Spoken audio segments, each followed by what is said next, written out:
Marco Rubio was asked about immigration last night, and he went into classic politician mode. You co-authored a bill with Democrats 2 years ago that allowed a path to citizenship for undocumented immigrants. Do you still support that path to citizenship, which means giving those immigrants rights like the right to vote? Yeah. Immigration is not an issue that I read about in the newspaper or watch a documentary on PBS or CNN. It's an issue I've lived around my whole life. My family are immigrants. My wife's family are immigrants. All of my neighbors are immigrants. I see every aspect of this problem, the good, the bad, and the ugly. And here's what we learned in 2013. The American people don't trust the federal government to enforce our immigration laws. And we will not be able to do anything on immigration until we first prove to the American people that illegal immigration is under control. And we can do that. We know what it takes to do that. It takes at least 20,000 more additional border agents. It takes completing those 700 miles of fencing. It takes a mandatory E-Verify system and a mandatory entry-exit tracking system to prevent visa overstays. After we've done that, the second thing we have to do is reform and modernize the legal immigration system. And after we've done those two things, I think the American people are going to be very reasonable with what do you do with someone who's been in this country for 10 or 12 years, who hasn't otherwise violated our laws because if they're a criminal they can't stay. They'll have to undergo a background check, pay a fine, start paying taxes, and ultimately they'll be given a work permit. And that's all they're going to be allowed to have for at least 10 years. But you can't even get to that third step until you've done the other two things. And that was the lesson we learned in 2013. There is no trust that the federal government will enforce the law. They will not support you until they see it done first. Senator, you haven't answered the question.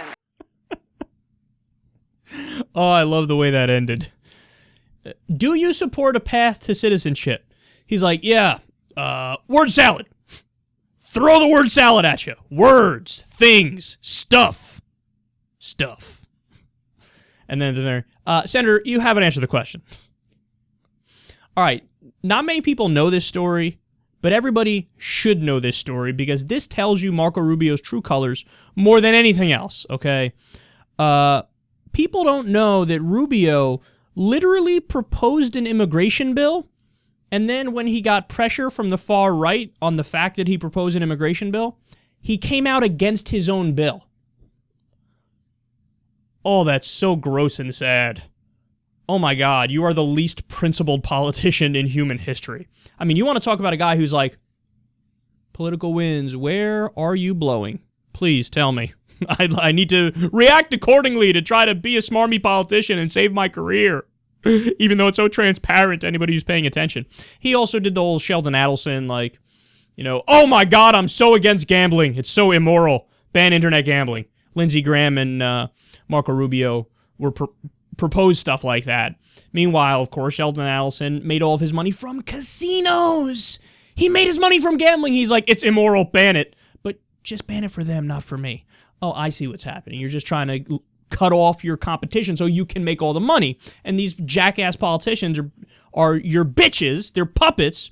So they're pretending to be all, you know, morally outraged when they're just doing your bidding for you. So that's all you need to know about Marco Rubio. He proposes an immigration bill, and then he comes out against his own immigration bill. That's so sad. And can we just, I know, crazy, but let's just introduce facts into the conversation here. Today there are more Mexicans leaving than coming in America. There's a study we just covered. If I'm not mistaken, the number was about 840,000. There's been a net loss of 840,000 recently. So this idea of like, oh man, everybody's trying to get in here. It's so great here. Nobody's leaving. Okay, that's just not true. And furthermore, they always hide behind border security. Once we get border security right, then we can have a conversation about a path to citizenship. Maybe. The reality is, every proposal from the Democrats increased border security. I mean, there were proposals that cut the deficit, increased border security, had drones on the border in Texas. The Democrats give in to the demands of the Republicans because they say that's the only way we're going to do a comprehensive deal is if we have more border security and all these things. The Democrats say, fine, we're giving you all those things. And then the Republicans go, we don't want to do the deal. You just said you'd do the deal, though. No, we don't want to do it. Border security. But we said we'll do border security. We don't want to do a deal.